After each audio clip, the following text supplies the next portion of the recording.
Good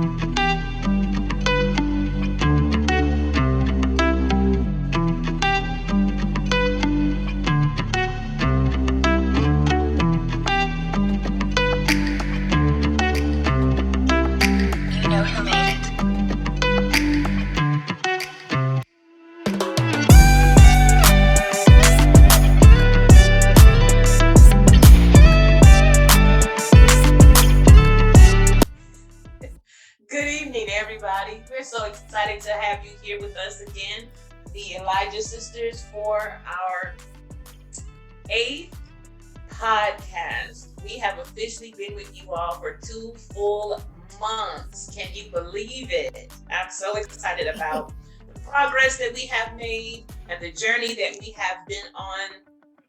This started out as I don't want to say a labor of love because it's not work, but it started off as us really just wanting to see what would happen if we did this, because we talk all the time and we are really close. And how would the world want to respond to hearing our conversation? And we have been blessed by everybody's response, those who follow us, those who support us, the feedback that we get, the engagement that we get during the shows. And so once again, we thank you so much for that. We look forward to what happens tonight as well as future episodes. So that being said, we want to get started today. Today is National Humanitarian Week. And I thought that this would be a great thing to discuss today. Now, last Friday was National Humanitarian Day, but this week we're celebrating what it means to be a humanitarian. Do you ladies know what it means to be a humanitarian, or do you need me to break it on down? You could give the dictionary one if you want to, but I can tell you what I think Webster's definition. I can tell you what I think it means for me, but you can give the real. Take a wild guess. I would say when you give and do things for others without any selfish reasons, you're only doing it purely to help others. Are you saying that people do things for selfish reasons? All the time. And call the people's out? Definitely. Okay. That does happen. And unfortunately, we want to be cognizant of making sure that our intentions and our efforts and our goals are pure and whole. So this is actually, I say it's Humanitarian Week, but some people call it, but it's on the calendar, so y'all don't call me out. It is Be Kind to Humankind Week. And so we want to make sure that we say it right. Right. So we don't have people in our DMs and tweeting us about what it's actually called. But it's all the same. I don't check my DMs and I'm not on Twitter, so go ahead. She really don't check her DMs. You have fun telling Chinese. I just checked my Twitter DMs, I think last night, and I saw some stuff in there from January. I was like, ooh, they want that important. I am horrible about, and this is sad because my business is training people how to use their social media platforms. So forgive me for what I'm about to say. But there are certain platforms that personally are not my favorite. Mm-hmm. And for years, I wasn't on Twitter. I've actually probably just got back on Twitter in the last year and a half for business purposes. But I'm still not good. I don't even believe people actually send messages to Twitter. So I don't get it. Maybe probably back in the spring, I saw my icon was lit. I didn't even pay attention to it on my phone, and I saw it was lit up. I had messages from years. I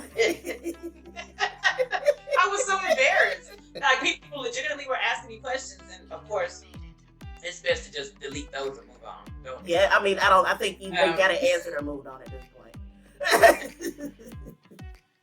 I'm really bad about that. My filter on Facebook, it used to be where you didn't even know. Now it's a message there that lets you know the people who are not your friends have sent you a message, but it used to be, I was bad about that too, and I would have messages from people, I mean, months and months and months old. And we're not even going to discuss what my email inbox currently looks like. Especially my Yahoo account is. Let's not even go down that road. Bring that type of negativity into the world. Well, it's human kindness. Be kind to yourself. Be kind to yourself. Because you will judge me for the numbers that I would recite. Ooh, it ain't that nice. Bad. It's so bad. Please don't email me on my Yahoo account. Just don't. No, look over there. Why are you over there? No, I keep telling myself to just get rid of it, but I'm so, I think, afraid that there's gonna be that one person that's gonna contact me that has had that email address that I'm gonna miss. But I'm probably still gonna miss them because I never checked the account. That's why I tell people that if you know me, just tell me you sent me an email. Because I'm not just gonna look to see who sent me an email. So like, just tell me. And then on the other side with me, I have 1, 2, 3, 4, 5, 6, 7. Don't count. Don't do it. As I'm counting, I think I have 8 Gmail accounts. Oh. So because I have to separate all my businesses. Yeah. Oh, I have a few. So you definitely need to tell me, and you need to tell me where you sent the email, because depending on where it went, you could be in a vast wasteland for a moment. Yeah. So now that we've shared those tidbits about ourselves, a little bit about us. We're very socially savvy. We just not very good about the messages. I'm the best about messages. Now I will tell you this: if you call me, I'll say it this way. One of us will return the phone calls expeditiously, and one of us checks their voicemail. That's all I'm saying. Neither one of those are me, so. And I don't always check my voicemail. Because sometimes I just call back and be like, you called, but I sent you, I left a voicemail. Yeah, and I'm calling you back. 3 days ago. So I'm going to call you back now. No, let's not linger in the past. Really? I called you, I text you. What do you want? But right, we're talking right now. You gonna tell me how many? This is what you called me for, to tell me how many times you called me and text me. What do you want? Really? I'm on the phone with you though. Right now, I mean, while we're talking about what you did do. Because now I'm about to hang up because I guess we had a time. Okay. Sometimes people literally will contact me. They know not to about Chancelie, but they will about Angelique sometimes. And they'll be like, I'm trying to reach Angelique. Is she available? Or she must not be getting her messages. And I'm thinking, she probably saw it. You better hope I'm not doing something else, or you better hope I'm awake, because I will take a nap. But I will tell you this: the older I get, the busier I get, and then I do deal with different things with my health, so I'll take different medications. I used to be, so every time the phone rung, I had to answer it right away. I needed to respond to every single person. I had to respond to every single text. I am less pressed about that. I really can't let a phone ring. And the unfortunate thing about that is most people in my circle aren't used to that. So when I don't answer the phone, the world has come to an end. And I don't think I even react like that with you now. Because I'm just like, okay, I called her. Either she'll get back to me or she won't. Like, that's kind of how I am. But I'm saying, like, that's just how I'm like, oh, I called. Like, unless I'm trying to reach you because I knew something is serious, I'm like, I called. She's coming back. She's a full-grown adult. She got stuff to do. And I don't know why people don't think that. I believe I've shared on the podcast so far. If not, I definitely will next month because of the September and October, what they stand for. But, I've been successfully, thank God, surviving cancer for the last 7 years. And I have so many friends. If I don't answer the phone, it's oh my gosh, I thought something was wrong. If I don't answer the phone, I was afraid you was in the hospital. I'm afraid you fell out in the house. Is it possible that I could sleep? Is that beyond your scope of reality? Like, generally, I know when you're in the hospital. So, I'm usually just like, she'll get back to me. She's all right. And if I don't hear back, if I don't hear back from you in a certain amount of time, then that's different. But that's... Then the calls come. Then Angelique calls. Then mom calls. Then dad calls. My kids call. Yeah, that's something totally different. That's how we work. That's not how I work with the word. The back sitting goes up. But that's how we work. So, before we get deeper into the topic for today, this week is International Bat Night. Take Bat? that for like the animal? Yes. Oh. That's today or this week? That's this week. That starts tomorrow. That's tomorrow and Sunday. I'm not a fan of. No. Okay, we're gonna move on. What about if I rewatch the Batman? Will that count? However you celebrate is how you celebrate. I'm not rewatching it. I watch that. It's National Chuck Wagon Races starting tomorrow until September 4th. When's the last time I've been on a good one? It is the U.S. Open Tennis Championships. That's another sport that is not my sport. Let me tell you. Hey, I mean, does everything need? Okay. Oh, here we go. It's National Sweet Corn Week, y'all, starting the 31st September. And I love me some sweet. That's a good one. The sweet corn need a week? Sweet corn is kind of worth celebrating for a couple of days. Okay.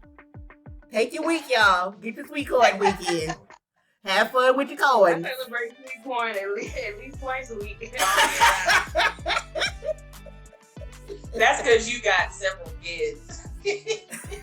Sounded like my daughter said, and I'm gonna tell you what today is in just a minute, but my daughter, who's 25 now, she said to me, she stopped eating spaghetti for a long time, and she to this day still won't touch Hamburger Helper. She said she was so traumatized growing up, and she, most families that are larger families have that large pot that you make, like your spaghetti and your larger goulashes and what have you. Mm-hmm. And when she would come home from school, she said, whenever she saw that big pot, she would just want to cry. Because whatever's in that pot, we're going to eat it for about 2 days. Oh, yeah.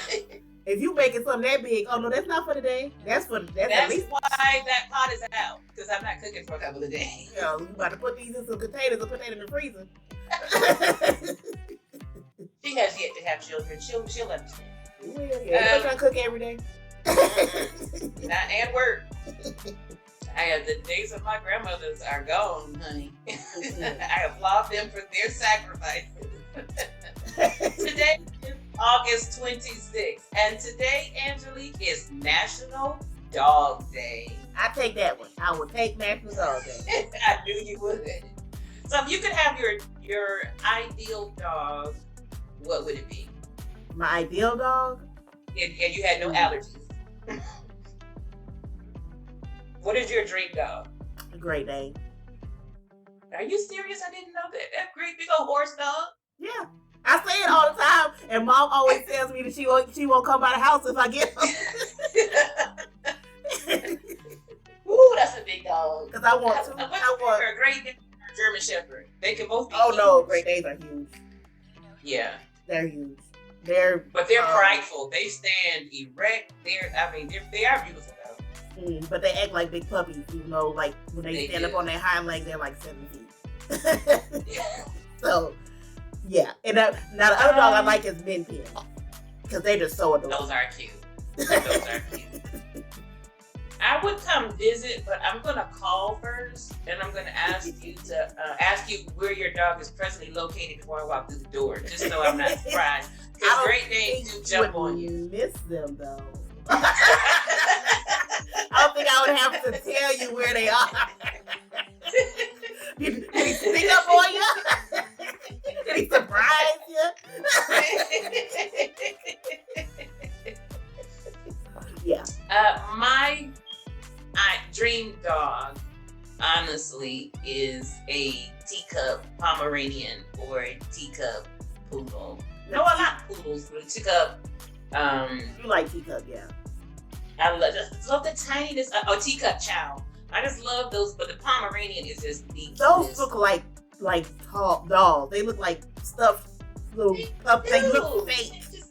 That's why I would. They are not inexpensive puppies.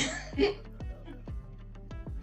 But now, you would probably lose my dog in the house, but we're not gonna lose your dog. Not at all.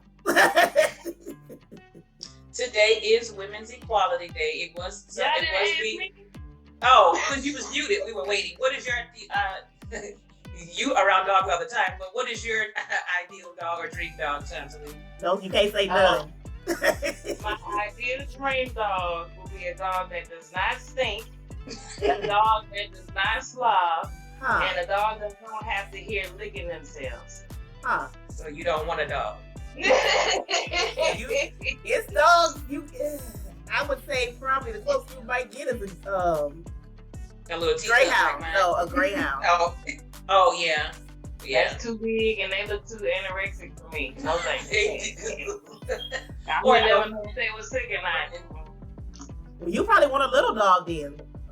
I don't want a dog. That was what I was saying. That's what I do. Yeah, that's what I'm saying. Because I'm like, you run out of dogs. Yeah, I don't. Do you like any animal for a pet? Not for like a pet. For a pet. No. That's what I'm like. I didn't think you did. She's clear about that. No. Shawty likes animals in the sense of animals, but not. Shawty's not a pet person. I don't like too many things or people all up on me. Yeah. Like you wouldn't be okay if somebody was harming an animal, but you not just like I need pets. That's not you either.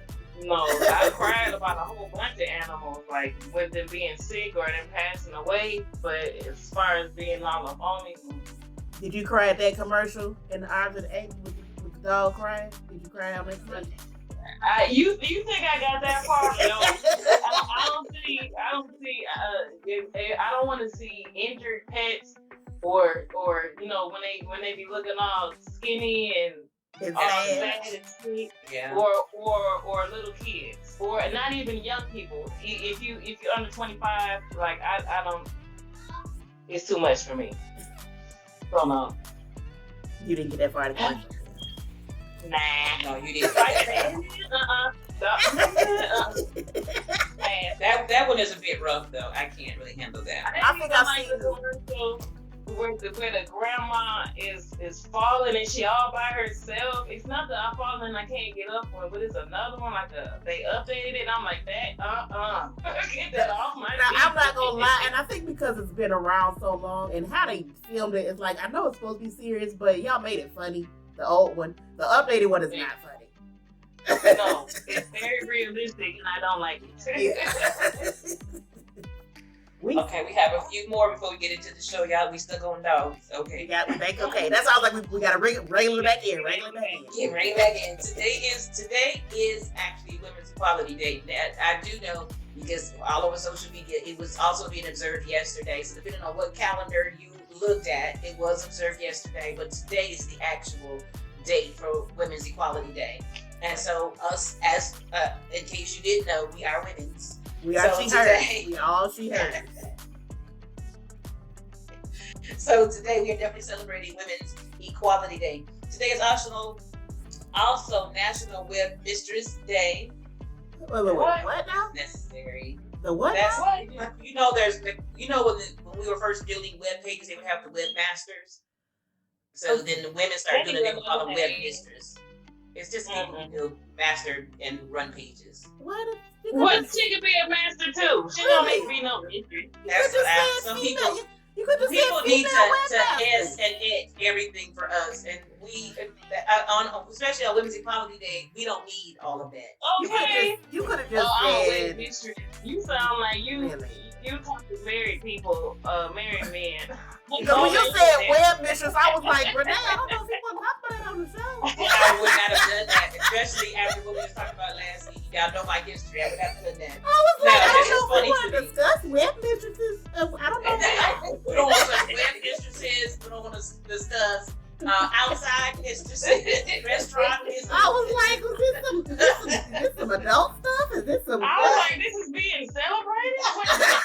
I mean, do you? If that's what you want to do, but I'm saying, I don't know if it is a whole day. Okay, regular back in. Okay. Female webmasters day. Still got it. There we go. Yes, women. They just webmasters. Okay, this is funny to me. I don't know why this needs today, but this is today is National Toilet Paper Day. What? It's National Day. It's very important. I think every day should be National National Toilet Paper Day. In my house, it's celebrated every day. Thank you. What? National Toilet Paper. A good toilet paper is important though. What I'm saying, but what do you when you think of a celebration of a day? What do you look for? But you know, all this stuff is marketing. You know, it's probably Charmin is probably the one that established this. Well, it better be on sale if it's today. It better be cheap. If we celebrating today, is it on a discount? No, then shut your mouth. Because we won't be with you all. Really, make sure y'all celebrating for the night is over with. So, because we won't be with you all the remainder of the month, I'm going to give you all the last 5 days, and it's not a lot. So tomorrow is Just Because Day. So just randomly celebrate something just because. It's also Petroleum Day. It's World Daffodil Day. Now that's a pretty flower. Not for me. Yeah, you don't need around mill flowers. Nah. Or mom. No. And Sunday is National Power Rangers Day. Oh, get out of here. What? Now don't get me wrong. I grew up watching some good old fashioned Power Rangers, the original, not all these other ones. But do they need a day? Power Rangers clearly that would tell you yes. Power Rangers is a TV show that let me know I was growing up. Yeah. Because when Power Rangers came out, I was like, I'm not watching this mess. That's I was like, I'm a teenager. Nope. I remember watching some of it. Like I remember, like I wasn't watching it every week. Like I remember watching it when they were just the Mighty Morphin Power Rangers. But that was like I felt like when they was out of space, I was like, oh, I'm beyond that. I was gonna say that's a show that has so many different versions and iterations too. That the first one came out, I think I was a teenager, like early teens. You were too old. So it definitely wasn't necessarily my demographic, but I remember it was enough to like I watched it, I didn't love it. But everything after that, I was just no.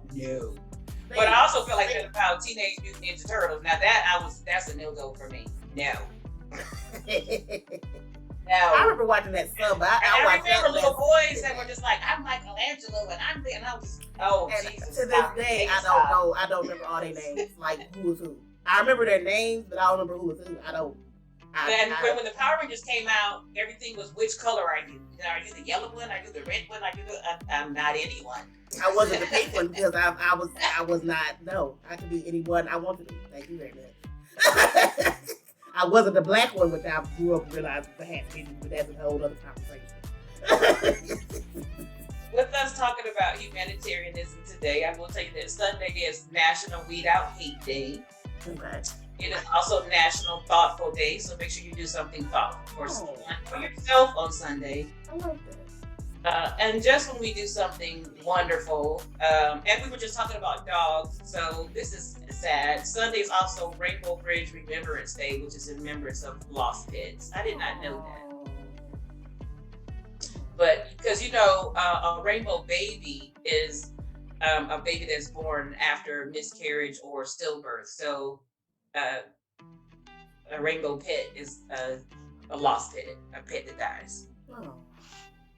Okay. I didn't know about that. Yeah. Sunday is also Pony Express Day, in case you needed to observe. The what? It's Pony Express Day. Okay. We're still talking about animals, so you want to observe it? It's a day. It's also Radio Commercials Day, and I'm just going to park that where it's at. So. Sorry. Monday. I wasn't ready for that. I don't have anything else to say. I have something else to say, but I'll do that Sunday. Okay. I was thinking about thinking someone in particular, but I'm not going to say it right now. Monday is Individual Rights Day. It's also More Herbs, Less Salt Day, which I'm all for because I actually rarely use salt when I season. But I am learning to love pink Himalayan salt. That is, I like the good pink Himalayan. I love that. Awesome. And garlic salt. Daddy raises on garlic salt. We don't use garlic salt. Garlic powder. I'm too turned on the garlic. But Monday's also National Sarcoidosis Day. And I have a good friend who, when I was in the pageants, was always her platform because she has it. And I've learned a lot and have so much respect for my friend Queen Chantel Lucas. And so I definitely will be contacting her on Monday. And Tuesday is International Day of the Victims of Enforced Disappearances. It's International Whale Shark Day for you shark lovers, which honestly, most of us in the Elijah family are. We always observe Shark Week. I've been doing that with my daddy since I was a little girl. I was about to say, I do like this good Shark Week, even though they... Like a good Shark Week. And I really... Now, here's the thing. I don't like to see animals die, but there's something about watching them sharks just tear up some good fish. Oh. It's just amazing to me. I like to see a shark do what they did. I mean, that's why I like watching. It's like they were created. They were watching them do what they were created to do. It's just like I got so much respect for you, shark. I respect you so much. See them teeth drop, you know it's on. Okay. When all the teeth come down, you boo. Man, when they show the sharks that jump out the water, I'll be like, oh, girl, look at you, do you? I applaud you. And I love shark facts. We about to get off the rails again, but I love shark facts. Like a lot of sharks, especially the larger ones, as huge as those eyeballs are, they can't even see. No, they a lot of theirs is smell. Yeah. So and they can smell so far. Like I know the great white and the hammerhead, they can smell blood in the water. I know. They say like a drop. I forgot how far. It's like insane. It's 2 miles. Yeah, a drop. A drop. So, if I cut myself, I am so out of the water. I would just think I don't go anywhere that might have a shark anyway. So, anyways. Where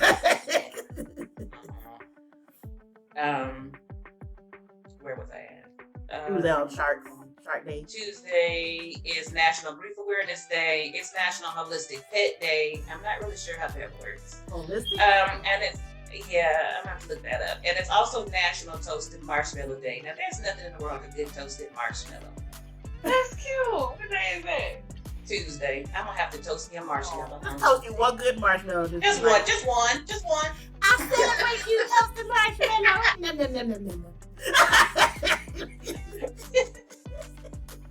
And lastly, Wednesday is International Overdose Awareness Day. That is something that we need to actually bring a little bit more awareness to people. Yeah. And actually, since the pandemic, the overdose rate almost quadrupled because people were sitting home, either not managing their medications, or unfortunately, people were just buying medications from legitimate sick people who were selling their beds for money or paying off the street and just popping pills because they had nothing else to do. So that meant the DEA cracked down on a lot of prescriptions for legitimate people who need them, like myself, for that very reason. Yeah. Wednesday is also Love Litigating Lawyers Day. That's the divorced lawyers. And it's also National Matchmaker Day. I'm personally not in need of that, but if that's your bag, go for it. I'm not in need of it, but if it's just out there in the world, I like that. They make money, honey. All right. So again, today is Be Kind to, well, this week is Be Kind to Humankind Week, and we're going to discuss humanitarianism. And of course, our topic today is how good are you, or are you as good as you think you are? And a lot of people believe that they're quote unquote good. My mom always says there's no one good, not one. It's only Jesus in our house. It's like a running joke. But most people believe that they are. But the questions that we want to raise today, the things we want to talk about are: what motivates you? What provokes your heart of compassion? What drives you to want to see change or create change in your community, in your world, in your neighborhoods, in just places around you? And what acts of kindness motivate you? And, you know, a lot of us, we think humanitarianism, we think nonprofit organizations like Red Cross, the United Way, or well-known humanitarians like Mother Teresa or Martin Luther King or Gandhi. And we think on these large scales, but humanitarianism truly is just that. What I can do to make a difference, what's moving me, and what I can do to make a difference. You can make a difference on the block where you live, in the school where you are if you're a child, or where you work, and on your job, in your neighborhood. It can just be something so small to you, but making a huge difference. It doesn't have to be on such a grand scale. Yep. But we want to talk about what that means for you. And so some of the things I want to bring out today, I'll get started today, is according to the dictionary, humanitarians are people who are concerned with or seeking to promote human welfare. Most people who are humanitarians, I think every person who was a humanitarian, especially those that we know, they didn't start off thinking, I want to change the world. They were just wanting to change something. They saw a need. My mom's mother used to always say, if you see a need, then fill it. And so just that, they saw a need, and it was something in them that just said, I can add to this, I can change this, or my voice is enough to be heard. And it moved enough people that they became known for what they've done.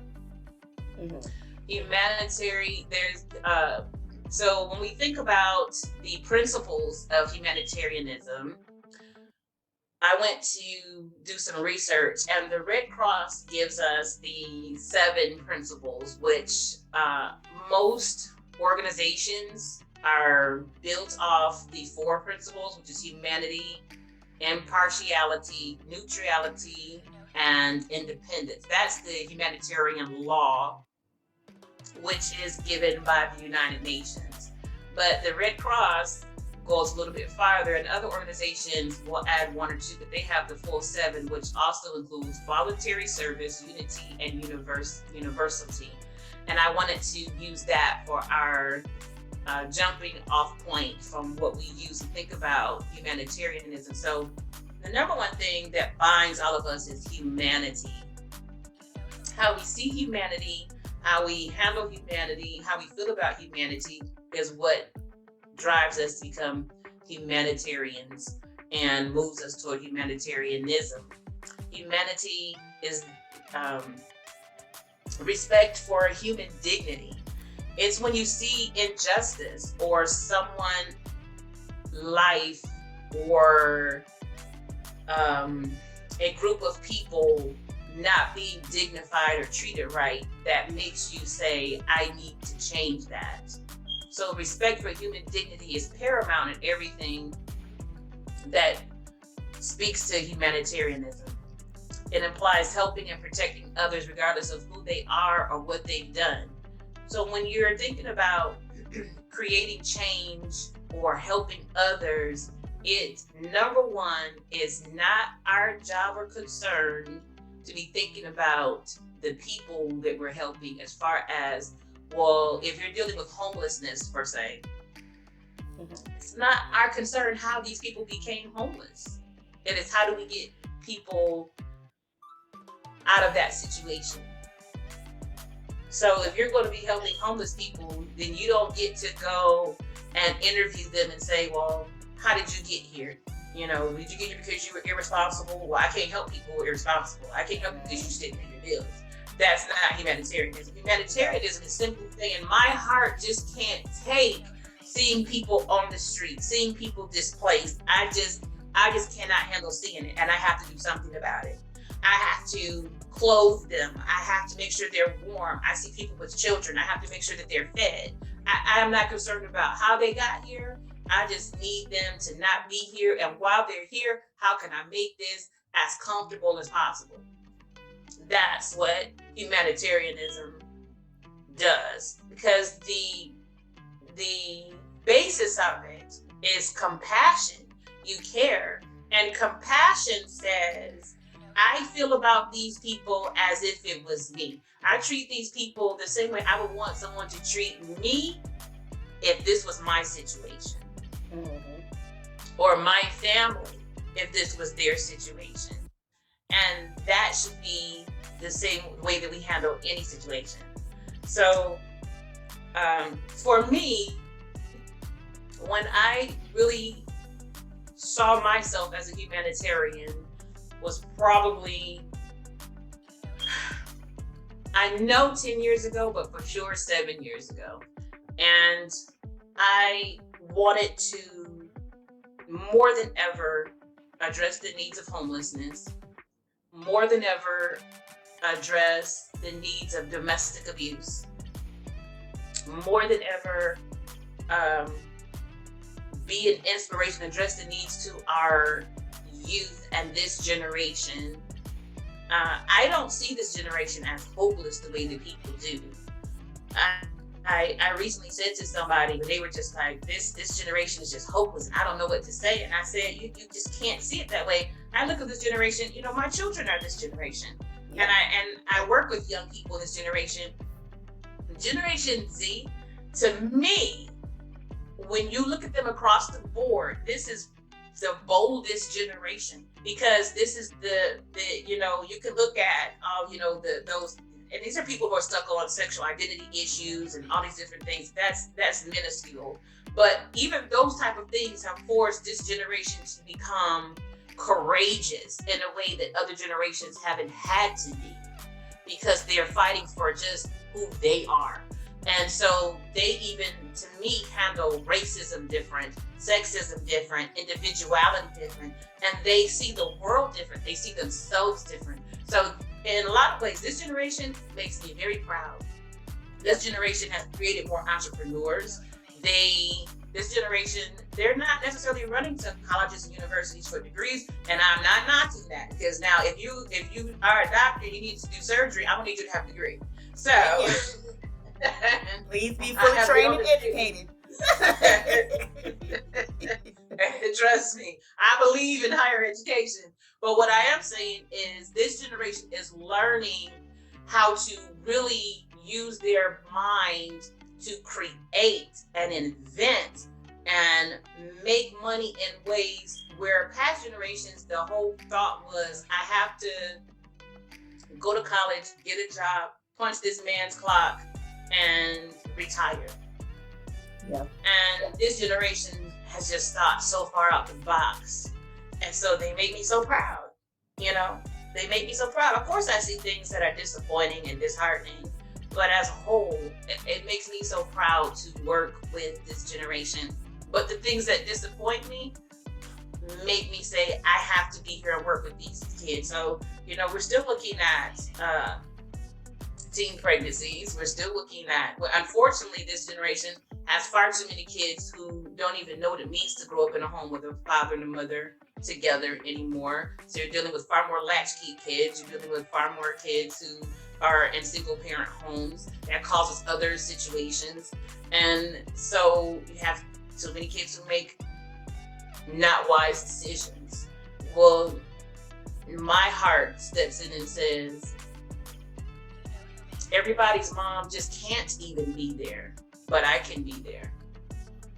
And that's been my heart since I was 19, but it's definitely my heart for sure now.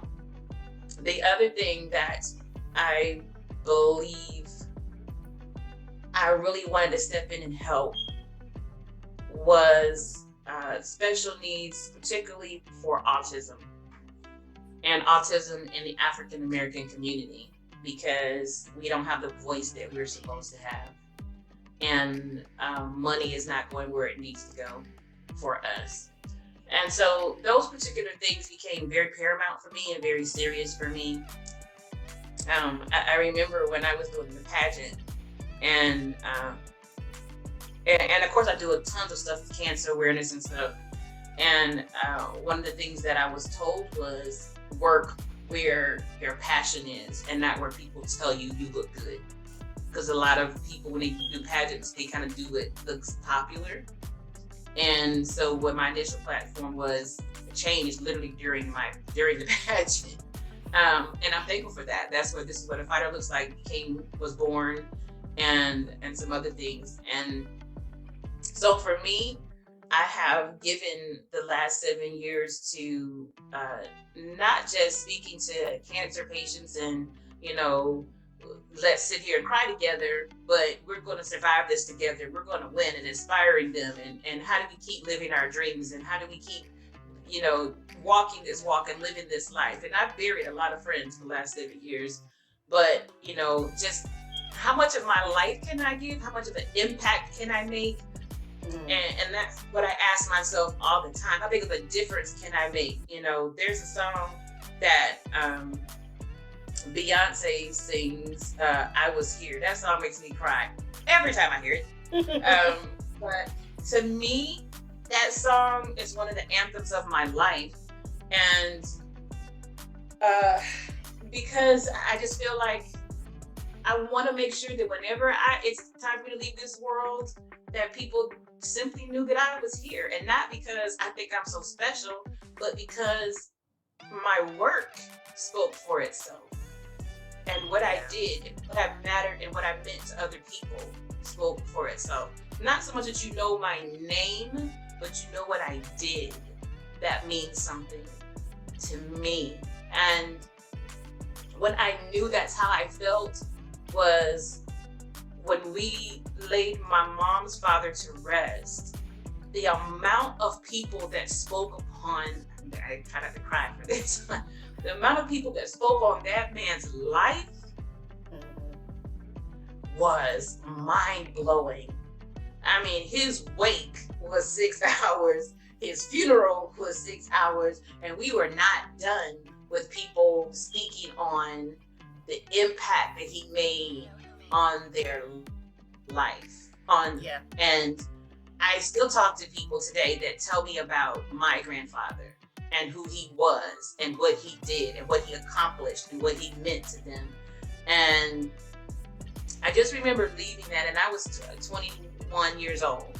And I remember leaving that service that day and thinking, I want my life to matter that much and mean that much. I remember speaking to him right before he passed, and him even saying to me, because I was saying, Grandpa, I don't want you to go. And he said, I've done everything that I'm here to do.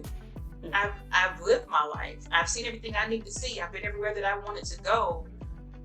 He said, looked at me and he smiled. He said, your grandpa is good. And, I was able to let him go because I realized that's a life completed. That's got to be an amazing feeling, And if I was to add to a list of humanitarians, he definitely would go in that list of people.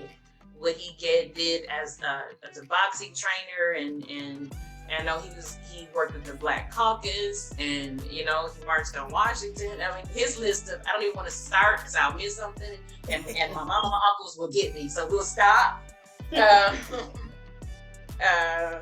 But I just know that coming from the family that I came from, it really drove me to want to and need to make an impact in my world. And, you know, I came to the realization, ironically, after I was diagnosed with cancer, I could have sat and become very selfish and cried about myself, but it immediately turned me to thinking, what all do I need to do? How much more do I need to do? How many more people do I need to reach and help in the time that I'm here? Because the honest truth is, you know, when you're diagnosed with cancer, the reality for you becomes mortality. And so I didn't think about myself so much as what all is left for me to get done. What all do I need to get done? And I've poured myself into that. And realizing, truly getting revelation in my life that I wasn't created to be here just to be cute or to take up space. That my purpose in this world, everybody's purpose in this world, is for somebody else's life. And so I have to accomplish that, you know, because for everything that I do, somebody's life is counting on it. But for everything I don't do, somebody's life is affected by that too. Yep. And that's the reality, you know. So, you know, that's really what I just really wanted to speak about before I transition it over to my sisters. And when we end, we'll discuss some very well-known humanitarians of what their life meant. But I'm going to go ahead. I think I probably was a little bit in preacher mode today. I tried not to be, but I'm gonna go ahead and turn it over to Shantali. What I want, the main thing that I wanted to say is, we being a humanitarian, a lot of times we think of it on a large scale, like Mother Teresa or Gandhi or Martin Luther King. But we can be humanitarians in our own lives every day if we always remember, and this can be hard because people can try you, but it can be hard, but the same God that made me made them. And as if you're a person who is unique or different in a way, then you understand that if you don't fit the mold that society says you need to fit into, then you are basically up for consistent persecution. That's good. And it's a lot of the times, if we're unique, if we're different, we can't even help that. It's just who we are, you know. And the people who try to conform to society will come to an understanding that there's nothing that you can do to be exactly the way that society wants you to be, you know. So it says, you know, you're supposed to, men are supposed to check off all these boxes, women are supposed to check off all these boxes, kids and, you know, older people, you're not supposed to do this, you're not supposed to do that. But if we just understand that everyone is different and unique for a reason, people who can't speak, people who can't hear, people who can't move physically, people who have mental health issues, you know, all kind of things. Older check off all these boxes. Women are yeah, older people who are vulnerable. Daycares and senior homes are some of the worst places to be. Yeah. Because that's where the most vulnerable people are. And it seems like we would be like, you know, those are the people who we need to protect. But society throws those people away.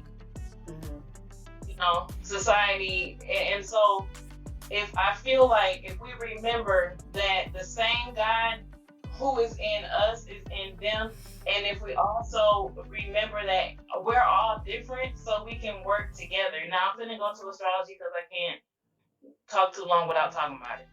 That's your gift, so go ahead. So I'm just gonna be real quick. I'm here for it. The zodiac sign that represents humanitarianism. There it is. That word. all of y'all, lips, mouth, teeth, tongue, work together. That word has been a You know it's important because it's a big word. Really. That's humanitarianism is ruled by the zodiac sign Aquarius. So Aquarius is two different elements. It's not just like most. It's. I was about to go too far. It's ruled by. Explain it like you were explaining it to me for the very first time. No, I'm just saying that most zodiac signs are connected to four elements. It's usually just one. It's usually all earth, all fire, all water, all air. But Aquarius is air and water and earth. Oh wow. You know? So, but it also represents humanitarianism, you know, because it represents large groups of people. And in large groups of people, you're going to have all that. You're not just going to have one element. You're going to have people who are all different types of ways. But when you have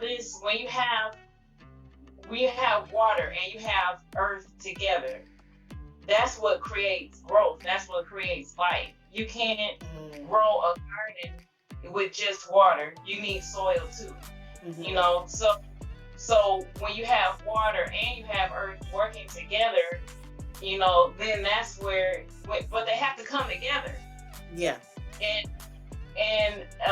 you can't have too much of either one, or else it's not going to grow. Right. But we have to come together and understand that I am you and you are me. And I think that's if we can be humanitarianists or whatever you call it, humanitarians every single day. Yeah. if we remember that that all of our uniqueness is part of us to come together and work together for, and it's not for us to reject each other on, you know. So that was the main thing that I was thinking about. Also, Aquarius is the zodiac sign that represents like being innovative and evolution and things like that. So when Minister Dia was talking about how older people can be like these young kids and all that, don't do that, because at one time there was an older person saying the same thing about them. Exactly. Yeah. So it's all about understanding that we have to be innovative. We have to evolve. We will die as society and as humanity if we don't work together and also move forward and don't stay stuck in the past.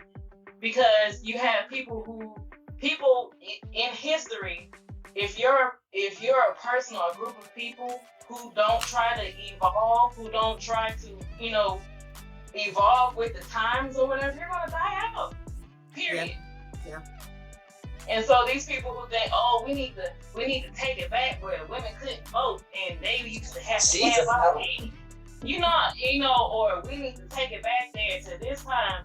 When has the answer ever been we need to go back? Right. Not never. That's very good. Never. Not never. The answer has never been we need to go back. We don't need to forget, but we don't need to go back. Right. You know what I'm saying? And that's just what it means to me. When I see, I don't know, I'm jumbling stuff up, but when I see people treat kids bad, that hurts me.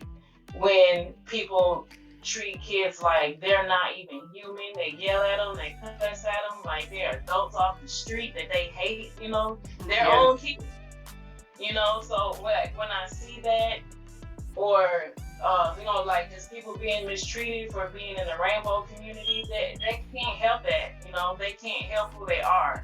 They just are that way.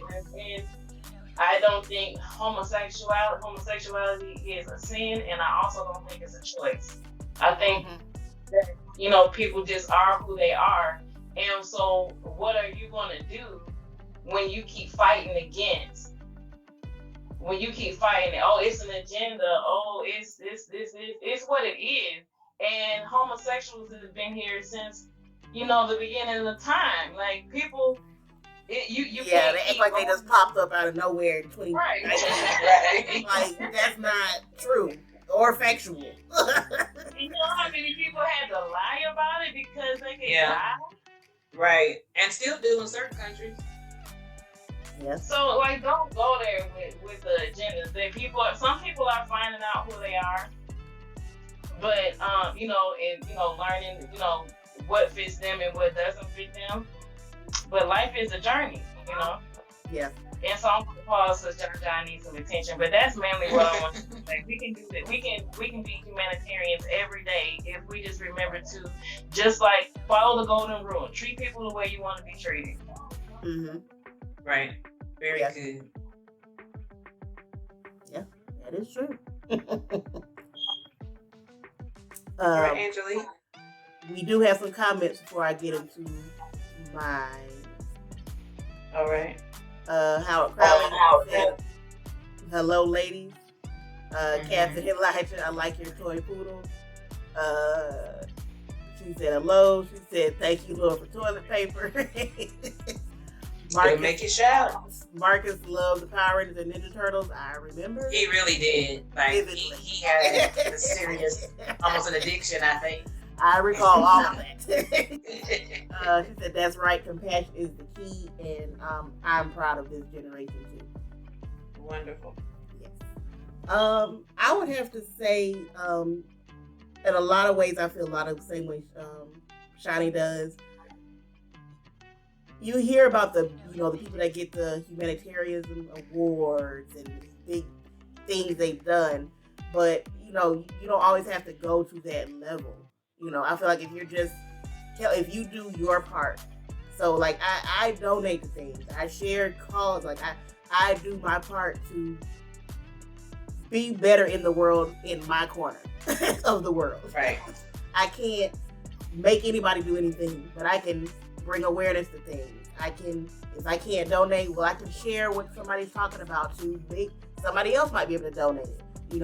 Just do something that you are trying to help, and you're not doing it for brownie points, or you can be like, well, I do that. Like it's stuff I do I never tell anybody about, and I won't, because that's not why I did it. Like if you need to talk about it, then you're not really coming from the best place. Like the people might still get the help, but you're not coming from the best place in doing it. You just want to just help. Like when you see, like, I feel like, yes, you should want to help. I can only speak for her because I'm American, so I'm going to speak from an American point of view. Yes, you should want to help when you hear about homelessness or hunger in other countries, but I'm always like, don't forget about what's happening in America too, because you want to be so well known for, I helped this country, I helped this, I did this there. Okay, but what are you doing where you live? Not even America, in your city, in your county, even. This, like, what are you doing for that? Just that. If you feel like you have to only do things on grand scale for all these things, you could be overlooking something that could be in your backyard. You could be overlooking, when you're seeing, we talked about the pets and the homeless and the vets, and you could be overlooking that's right around the corner from you because you're looking at these huge things, but it could be somebody you walk past going to work every day or going to get a sandwich that you could just help them right then. And just go, that could make, that could be something big, So that's, I really look at that, like, what can I do to help now? Not, when I get a bunch of money or when have something, like, what can I do now to help somebody? Even if it's just one person, So like, even when, like, I talked about it briefly, but like when my work at home page on Facebook, when I first started that, I started when I didn't even have a job. But I was like, I know people are looking for work from home. People need work. So what can I do to help people find resources that I see that they might not even know exist? So I would just post stuff. These places are hiring from home. These places. And, I would get messages back saying people, got jobs and thanking me and people sharing it. And it's like, I wasn't getting paid for that. My name wasn't even on it. My name still isn't on it.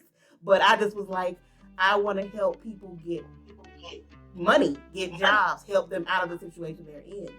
So, it's just, what can you do to help?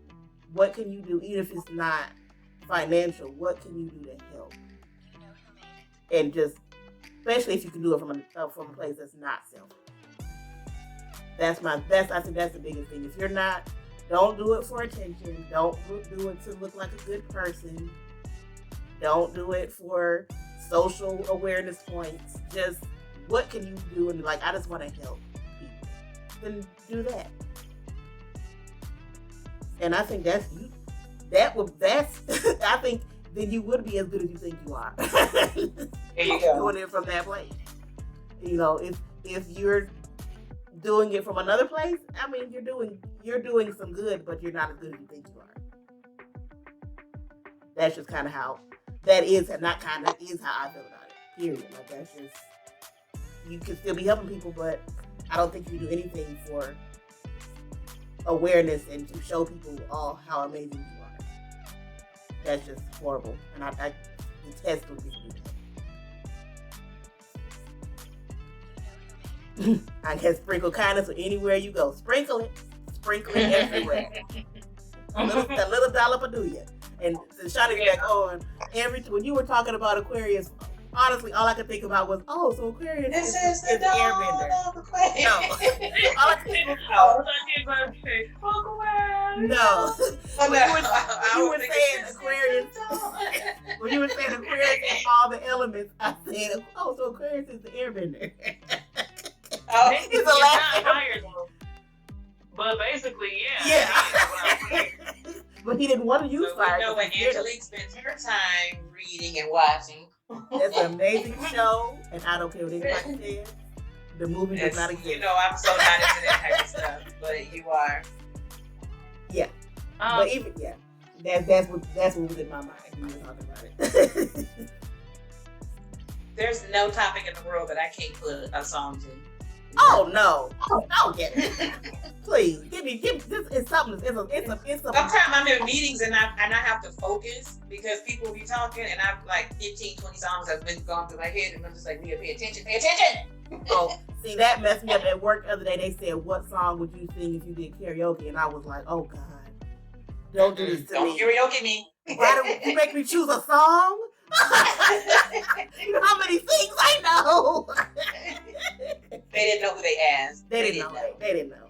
Oh, little ting ting. No. When you were talking, Angelique, I was thinking about when you were saying how a lot of times people rush to do these missionary or giving efforts overseas, and what about here? And I've always had that mentality in it. And some people, that truly is their calling. So I don't never want to. Oh yeah, not that, but it really does. I don't want to say upset me, but it always gives me cause and make me want to pause and I always ask people when they're doing that, have you really thought about that, or just doing it because that's the popular thing to do? Mm-hmm. Yeah. Because I remember when I was 11 years old, and you all know this from this, not 11, probably, well, as young as 11, I knew I wanted to be a missionary. And I knew I wanted to be a missionary to Haiti. That's that's why you was learning French. And doggone commercials with the little crying children. Yeah. But I really, really felt like I want to go and make a difference. I really would sit there and cry and feel like I wanted to go and just do something. It wasn't that I wanted to give my money. I would talk about it all the time. I couldn't wait till I turned 18. You wanted to give your time. Right. And I even thought I could possibly live there. Mm-hmm. And I remember when I was 14, I met a pastor in Ohio, Apostle J.W. Sloan, and he asked me, I remember him saying, what do you feel God is saying to you, little lady? I remember that. I'll never forget it. And he said, what are you going to do when you grow up? Because, we would travel with mom and dad. We would always be at the table with them, with other pastors, bishops, apostles, and stuff. But everybody didn't necessarily always speak to us. We would be there, And so the pastors who really spoke to us and included us, they always stood out to me. And so it didn't talk to us like we were just some little kids. Right. And so I told him, I said, I'm going to be a missionary to Haiti. And he said this to me. He said, God never calls you to a place. He calls you to a people. And so he said, there's tons of Haitian people in the United States. He said, are you called to Haiti or are you called to Haitian people? Wow. That's a point. And that's a point. That was just like earth shattering to me. And from then on, he said, I want you to go home and pray and ask God to give you clarity on what he's called you to do. He said, I believe from this moment on, you will start to see Haitian people everywhere you go. And from the age of 14, I am 44, that's been 30 years. I see Haitian people, I meet Haitian people everywhere I go, whether it's in person, on the internet, all the time. Yeah. That's not wrong. That's even when mom, our mother, will talk to me about things, and because I remember I asked her one time, I was like, I just like a lot of homosexual people, gay people, just always want to talk to me, no matter where I am. Just always want to talk to me. And she was like, you draw to you who you're supposed to minister to, right? Who you're supposed to. And when I say minister, I don't mean save them from the fire of hell. I'm just saying who you're supposed to be in connection. Well, humanitarianism is ministry. So she was like, that's why you keep drawing certain groups. So you draw homosexual people, you draw teens. They draw to you because that's who you're supposed to be dealing with. And I was like, because I never could figure it out. I'm like, okay, why? She was like, that's why. So it's like you were called to not necessarily Haiti. So that's why now it's Haitian people everywhere you turn. And listen, since 2009, they've had so many earthquakes and stuff. I'm glad that you did not move to Haiti. Yeah. Yes. But my family. But I've had the same thing with the people in the community, and I feel the same way about young people. I started youth ministry when I was 19, so I was technically a teenager myself. And as over the years, it takes my mom to tell it. I've said, I don't know how many times, I'm done working with young people. I'm getting too old for this. I'm retired. It doesn't matter. I can be sitting in a store, and this is no lie. I not long ago was in Roses, just minding my own little business, and by the time I get turned around, it was like four little kids just standing around me, just talking to me. I like your purple hair. You look so pretty. Oh, your eyelashes. Like,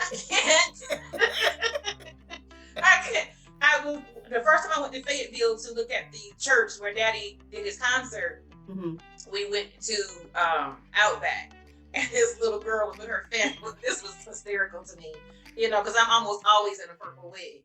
And I don't even think about it anymore because it's been 7 years. And this little girl spun around in her chair and she said, wow, your hair is so pretty. And she came into our table. And, everywhere I go, it's young people. When we started PDCAT, my thought was, I'm relaunching this to work with adults.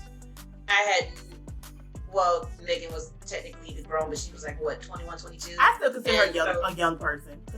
Right. Significantly younger than you. Early college age young people. So, but I got nothing but young people from that. And so for me, everywhere I go, I can run from young people if I want to. They find me. Yeah. I just had to give in and say, this will be my ministry for the rest of my life. when I'm not around kids, I miss it.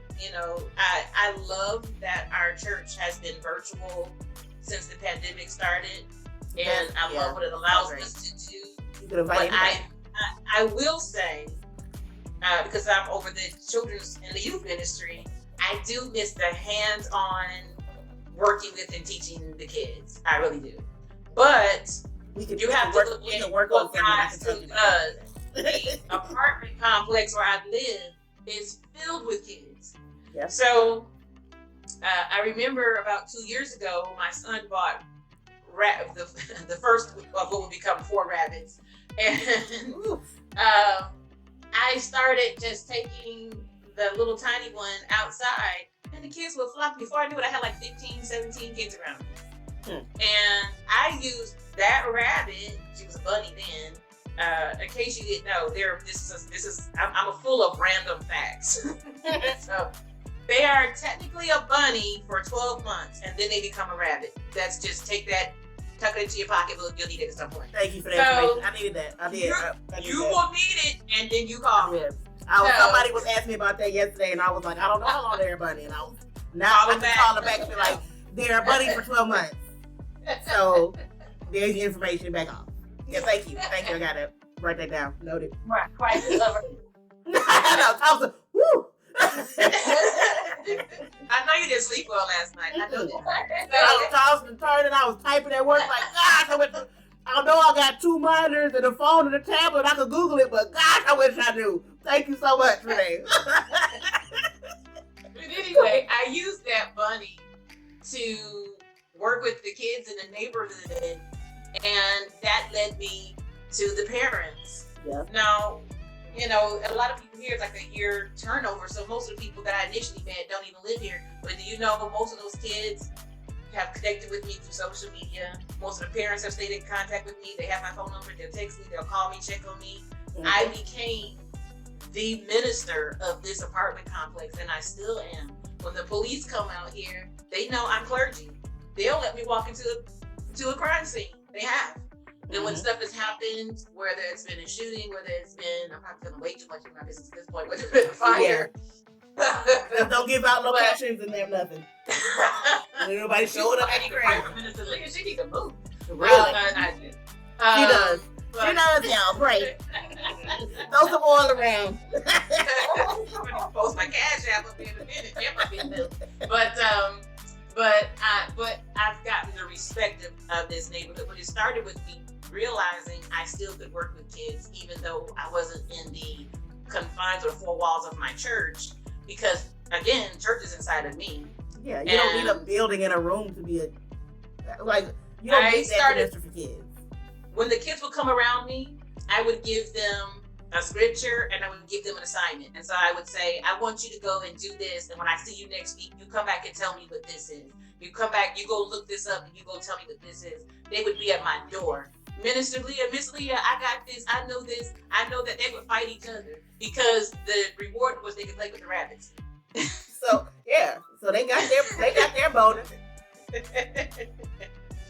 And if I was a kid, if somebody, even though if I should not have been around any animal that had any type of living fur, if I was a young child and somebody was like, if you do this, you get to pet an animal, man, you could have. I'd have been like, oh, I get to pet an animal? I won't be able to breathe after, but I'll get to pet it. You do that. Yeah. some bad situations, but I did stuff I wasn't supposed to, y'all. I did. I rode a Clydesdale. On the farm, when you lied to mom and dad's face, and mom and dad said, were you out there around those horses? And Angela was swelling up.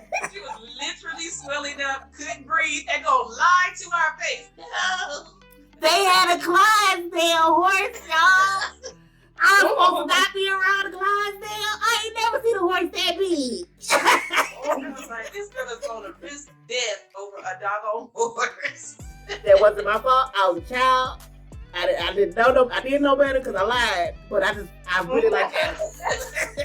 But you don't lie about what we can look at and see the truth about. I thought I could get away with it. I thought y'all wasn't gonna notice that I was suffocating. I thought I could speak about y'all real quick. Y'all weren't gonna notice I couldn't breathe if I just say I'm fine. For the record, I was very young. I was talking about I wasn't like 12. Yeah, you were like 5. Yeah, I was young enough to where. No, you were younger than that.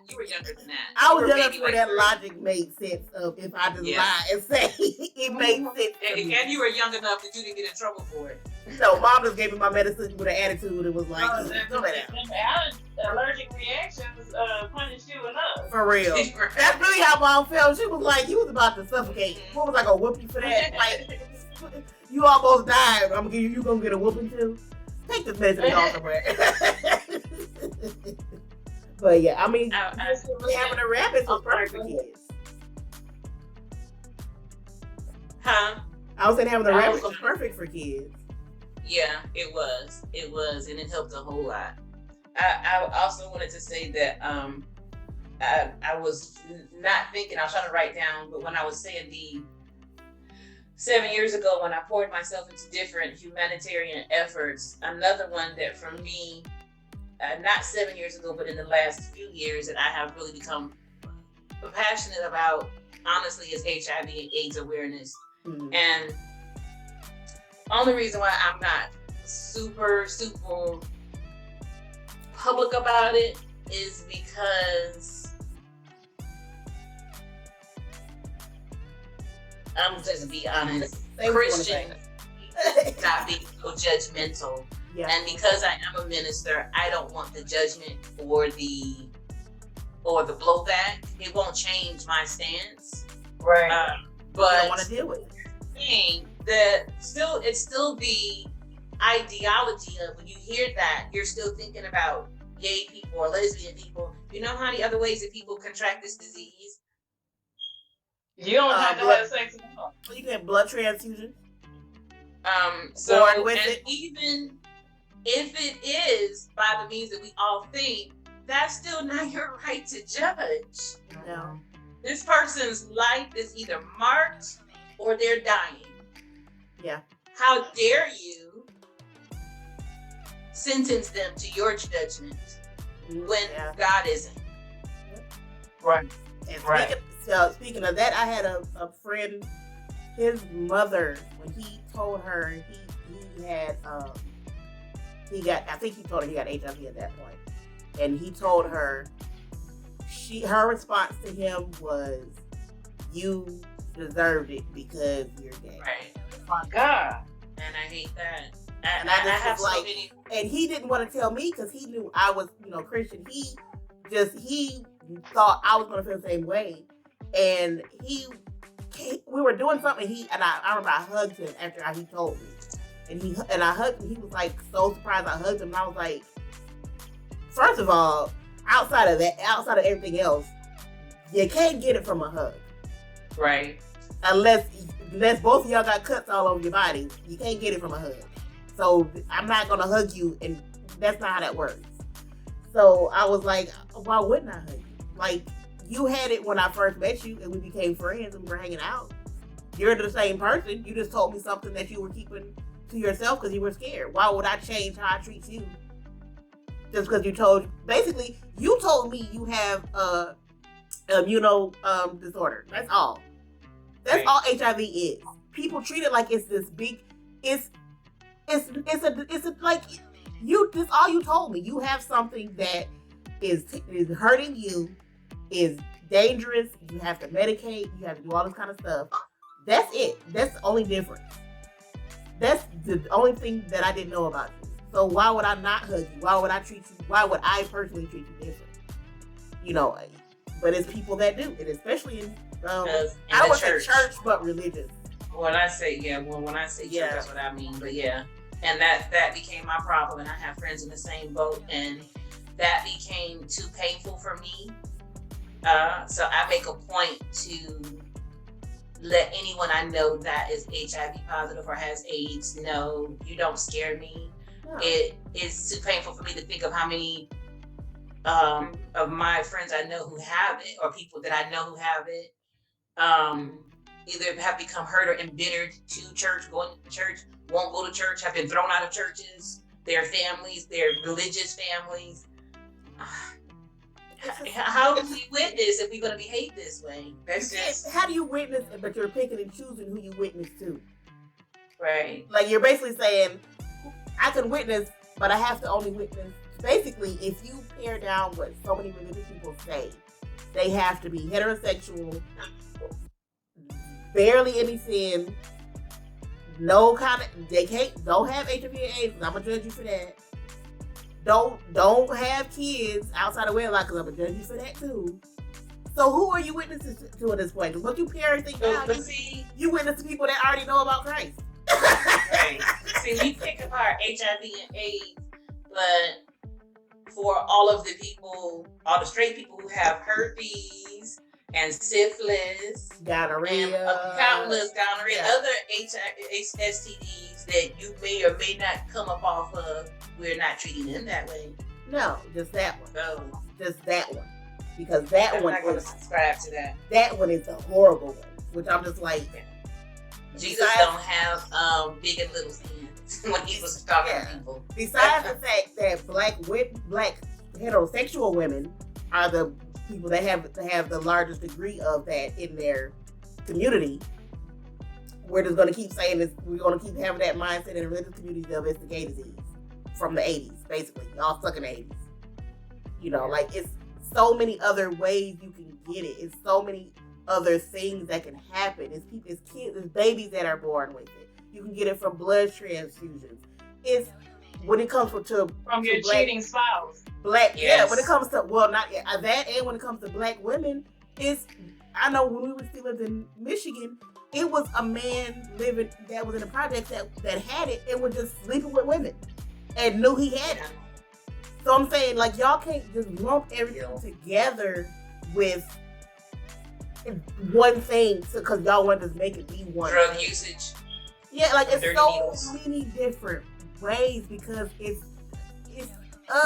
don't get me started. You know, we're gonna put a pin in that. Okay. don't let me go. Rub it back in, y'all. Rub it back in. The movie Bold, when that lady kept saying, "Don't put a pin in that." Really? Because I'm like, don't get me started on this. I don't want to get into the judgmental stuff about me. So just let me really in. We're keeping good, positive humanitarian vibes. But so I'm sorry, Shawnee. What were you gonna say? Oh, go ahead. Some famous humanitarians that we do. Oh, I didn't want to say this before you said that. I open the door and you close and you open it back up again. Okay. I with your testimony or not. I didn't know if he was. I want you to finish if you wasn't done saying what you want to say about yourself personally. That's what I was saying. But I just want to say before you go into the famous humanitarians, I think when we're talking about kindness, that it's a lot of different ways. Like, if you look, there's a whole bunch of different websites where you can look up this week, Be Kind to Humankind Week. There's a whole lot of different tips and they're very helpful. But I think, we're all dealing with our daily lives and sometimes they can be hard or time consuming to try to do all of them. But I think if we just reflect and ask ourselves the question, where did we need the most kindness in our lives? Oh, that's good. And try to give it to other people, whether we're getting it or not. The law of reaping and sowing is very real. So wherever you needed kindness in your life, remember to give that to yourself and also remember to give that to other people. And, wherever, for me is, I'm just different all the way around. So when I see people who are being judged or whatever, just because they're just different, because they think different, they act different, they talk different, their spiritual beliefs are different, their beliefs in general might be different. I have a heart for those people who, are just what you would call underdogs or late bloomers or outcasts. And I wish I had more kindness because I am not what society says I'm supposed to be. And also when it comes when you carry yourself a certain way, like, people might think that maybe there's things that you should know that you don't know. and I have compassion for people. Like, I'm a life coach, I'm a business coach. When people come to me and before they even ask a question, they apologize like 50 billion times before they even ask me. I know I'm supposed to know this, I know I'm supposed to do this, but they go through all this before they ask a question or say what they're thinking or feeling because of what society says. You're already supposed, you're at this age, you're a woman at this age, you're a male at this age, you're supposed to know this, or you're not supposed to still be struggling with this, or things like that. And then I hear people before they even ask a question, I'm so dumb, I should already know this, or things like that. That really hurts me because everybody's on a different journey in their life, and I just feel like for me, I wish I had more kindness on me. Being just me is different, and I wish I had more kindness, so I give people that kindness. Me having to go through my journey of, I'm a late bloomer, so everybody doesn't know or learn the same things at the same time. So I give people grace who are what society says they're not.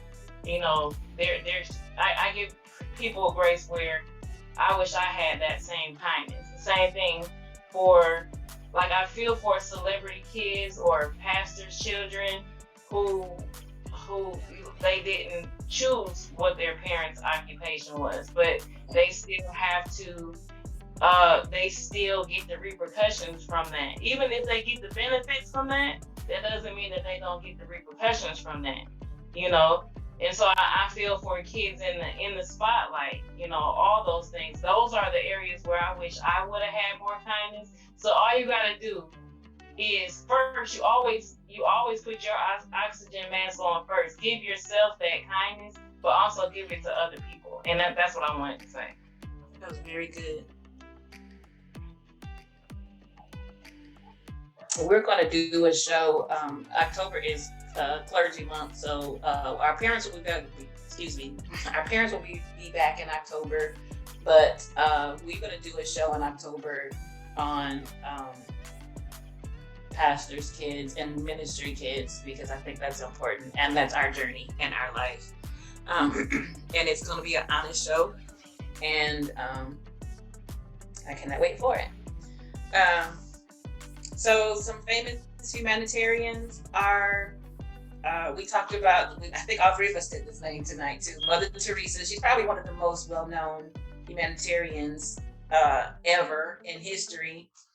And she's known for all the work that she did as a nun to give food to the needy and care for particularly children who were in need.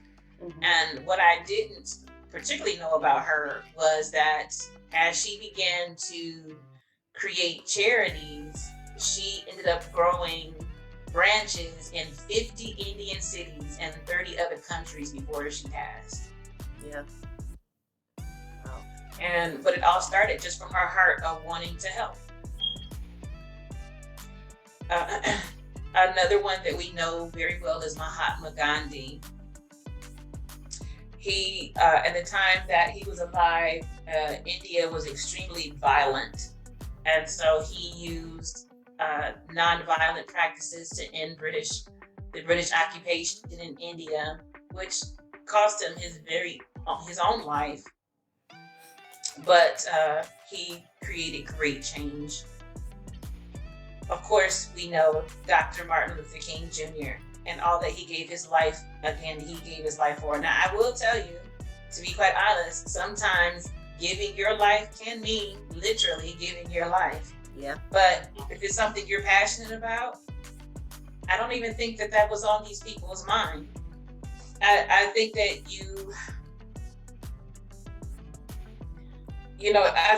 I know that they know they were called to great calls. They we said it may not be something big, it may be something small, but there are people who know they're called to something big. They know. Yeah, definitely. They know this. And when you know that, I believe you're prepared for it. You know, there's plenty of accounts where Dr. King is clear he knew he wasn't going to live a long life. He knew that. Yeah. I think so many people compare themselves to a person like a Malcolm X or a Martin Luther King, or you know, those people who are like willing to give their life. But I'm like, that's not everybody's journey. No, and still he didn't start that way. No. And you shouldn't start off wanting to be a martyr. No, like that just happened because that's just where their journey led them. That's not, you don't. If you wake up tomorrow and just like, I want to be a martyr, you in the wrong frame of mind. You might want to talk with somebody. You shouldn't necessarily want to be a martyr. If it happens, that's where your journey leads. You just know what I'm doing is so dangerous. Well, like if you are called to another country and you know the country you're called to is dangerous, so you know where I'm going, I could die for this. Yeah. I'm trying to use words that are safe. I could end where I'm going. Then yeah, you know this could happen. But that's not the same thing as saying I want to be a martyr. And I don't think anybody should just necessarily say I want to be a martyr, because that's crazy. That you might want to talk to somebody about that. Yeah. You know, they just knew this is what I'm called to do. I gotta say the quote, if I die, let me die. That's kind of where they were with it. Like it wasn't that they were saying. Even Jesus Christ at the end of his life said, if you could take this cup from me. Yeah. So it's like, it's not. And he knew why he came. Yeah. So I'm saying it's a difference between saying this is where my journey might lead me and saying I want to be a martyr. Like, Like, I don't see that for myself personally, because I just don't see that's where my journey is leading me from where I can see right now. That's not to say something couldn't happen later on and that's what happens. But I'm not waking up Saturday morning like, I want to go out in a blaze of glory. Like, no. My thing is, I wake up saying, I might wake up saying, I want to help. What can I do? But I don't think anybody should wake up with the goal of being a martyr. No. Personally. That's my point of view. Do you? Another well-known humanitarian is Andrew Carnegie. Now, I knew about him, but I didn't know as much about him. So in the 19th century, he was the richest man in the world. And he made his fortune at the dawn of the industrial age. In addition to giving away millions of dollars, which was unheard of at that time, he was one of the first wealthy men to believe it was a disgrace to die rich. So he gave away as much as he made, really. Pretty much, yeah. Johns Hopkins, although his name is often associated with medical, he amassed wealth through banking and smart investing. Mm-hmm. Out of his $8 million wealth, also at a significant amount of time, he left $7 million to endow a university, a hospital, and a medical school, which happened, as we know, and are still standing today. That's the leading hospital name you hear, Johns Hopkins. Yes, and that's the I'm trying to get there myself, to be quite honest. That's the teaching hospital. Like, that's the teaching hospital. So he got what he wanted. And Oprah Winfrey, for somebody that's current still living, is one of the most well-known humanitarians living today. And I mean, there's other ones, but I just wanted to use someone that was African Americans. Give them flowers. Give them flowers. She deserves all of her flowers. Of course, we know in 2003 she became the first African American woman to become a billionaire. And in addition to breaking many other barriers, she is so known for her humanitarian efforts, including her Leadership Academy for Girls in South Africa, which has done incredible things in changing the lives of so many young girls in the continent of Africa. So we thank her for that. Repeat again, the Africa of the continent for the folks in the back. It's not a country, it's a continent. South Africa is the country. Don't confuse them. Don't confuse them. She also has her own foundation, which donates millions to fight poverty, build dreams, and much more. Yeah. The last person I wanted to bring attention to is Gary Sinise. You may remember him from the movie Forrest Gump. I think I recall him. It was the he had a small bit part. Little part. In addition to being an accomplished actor, starring in films like Forrest Gump and currently in CSI New York, he is one of the most outspoken advocates of the military and humanitarian efforts overseas. And it was honestly largely a part of his work after doing Forrest Gump that pushed him into that. Mm-hmm. He is known often to visit troops, even in dangerous areas, and has given loads of time and money to worthy causes. A few, including bringing school supplies to needy children overseas and providing prosthetics to wounded soldiers. He said his character in Forrest Gump seriously changed his life. That's amazing. To have the character you played make that much of a difference. Absolutely. Especially that's an amazing movie. I don't care what nobody says. It is one of my favorites. I may have to watch it this weekend now. I gotta layer Forrest Gump. I gotta layer that with something lighter. Gonna watch a Disney movie or something. Mm-hmm. I want to leave you all with this scripture as we close out. We've talked about so many things, and I tell you, to me, the greatest humanitarian of them all is Jesus Christ. Jesus tells us in John 15:12-14, and I'm reading from the Amplified version of the Bible. This is my commandment, that you love and unselfishly seek the best for one another, just as I have loved you. No one has greater love nor stronger commitment than to lay down his own life for his friends. You are my friends if you keep on doing what I command you. We want to make sure that we are loving and being unselfish in what we do for one another. That is the greatest commandment of all.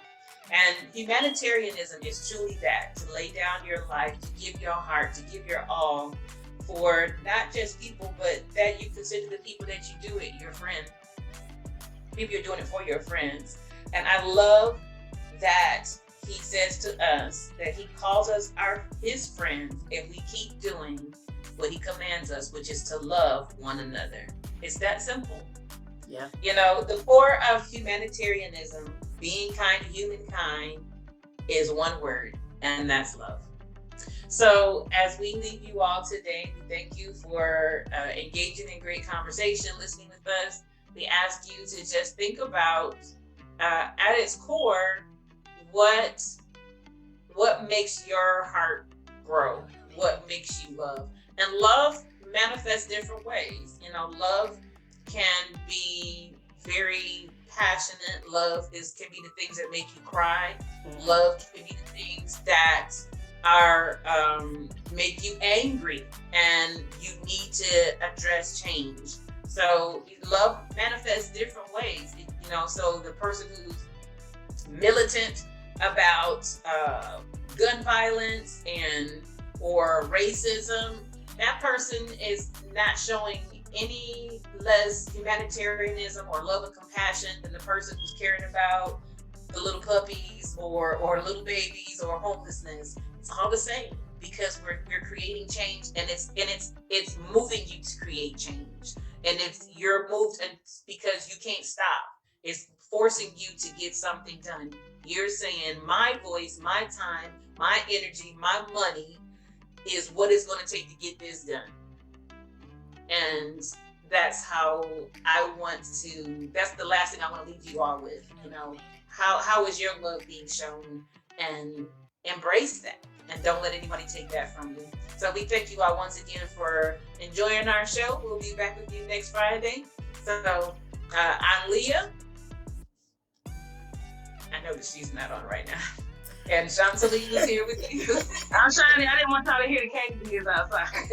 We take a couple katydids. Not the katydids. And I'm Angelique. We thank you for letting our family once again be your family, and we'll see you next week. Bye-bye, y'all.